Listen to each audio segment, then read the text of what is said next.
Haridwar police का एक गंभीर और चौंकाने वाला मामला सामने आ रहा है, जहां एक पीड़ित पिता अपनी बेटी की हत्या के आरोपियों की गिरफ्तारी के लिए आए दिन पुलिस के दरबार के चक्कर काट रहा है।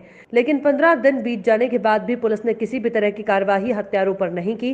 दरअसल मामला कनखल थाने से जुड़ा है। 15 दिन पहले पीड़ित गोपीचंद निवासी सुभाष नगर की तहरीर पर कनखल थाना पुलिस ने धारा 304B में मुकदमा दर्ज किया था।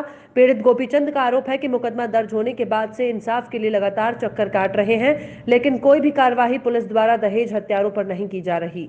उन्होंने बताया कि कनखल पुलिस ने कोई ना कोई बहाना बनाकर लगातार गुमराह किया और इसी बीच मुख्य आरोपी गिरफ्तारी से बचने के लिए माननीय उच्च न्यायालय से स्टे ले आया, लेकिन अब तक कोई भी कार्रवाई अन्य मुलजिमों पर नहीं की गई और मुलजिम खुलेआम घूम रहे हैं। और अब अपनी बेटी के हत्यारों की गिरफ्तारी को लेकर वरिष्ठ पुलिस अधीक्षक का दरवाजा खटखटाया है, जिससे जल्द से जल्द मुलजिमों की गिरफ्तारी हो सके।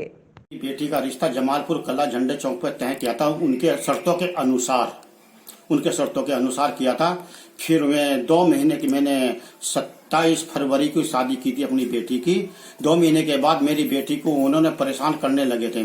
वो परेशान ऐसे करने लगे थे कि ये सामान क्यों नहीं लाई, साड़ी क्यों नहीं लाई, मेरे और ये सामान गलत लाई और पैसे 1 लाख रुपए और अब मैं बुलेट लूंगा। लड़के ने कहा मुझको बुलेट लूंगा। बेटी ने मुझे बताया पापा इनको पैसे 1 लाख रुपए और दे दो, मुझे परेशान कर रहे हैं। मैंने उनको जाके उसको समझाया है, मगर बेटे मैं चुपचाप मैं दे दूंगा, 2-4 महीने में कमा के मेरी बेटी को बेइज्जती न करना और इज्जत भी रखना मेरी।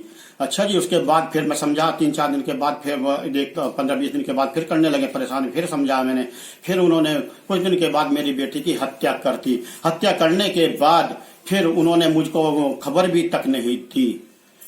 अच्छा जी, तो फिर हमने वहां जाके, मैं घर पे नहीं था, मेरे बच्चे चले गए रो पीटे। उन्होंने डेड बॉडी जल्दी करने के लिए अपना ले जा रहे थे। फिर उन्होंने कहा मेरे बच्चों ने कि उनके पापा को तो आने दो। फिर मैं 5-10 मिनट के बाद पहुंचा। 5-10 मिनट के बाद पहुंच के मैंने कहा मेरे परिवार के सदस्य आ रहे हैं, उनको मुंह तो देख लें दो आखिरी रास्ते में। तो मैं रुक गए। फिर जल्दी कर रहे थे नहलाने के लिए। अच्छा जी, फिर वो ये नहीं माने। मैंने उनको ये कहा कि भाई मेरी बेटी गलती तो बताओ क्या है। उन्होंने कुछ नहीं बोला। फिर मैंने पुलिस को बुलाया।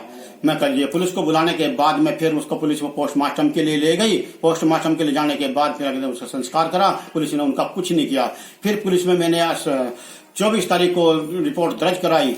दर्ज करा के फिर भी पुलिस ने कोई एक्शन नहीं लिया। मुझे समझाती रही तुम्हारे काम में लगे हुए हैं। उन्होंने कोई वो नहीं किया। इतना उनको मौका दे दिया ताकि वो जाके हाई कोर्ट से स्टे ले आए।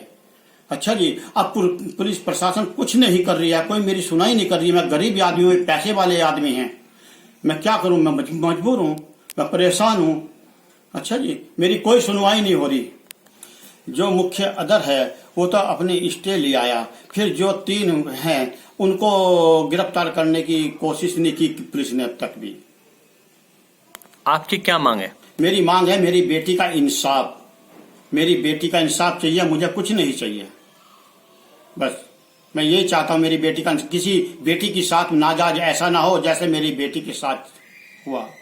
मुझे बेटी का इंसाफ चाहिए और कुछ नहीं चाहिए। सबकी माँ बेटी सब एक हैं। किसी बेटी के साथ में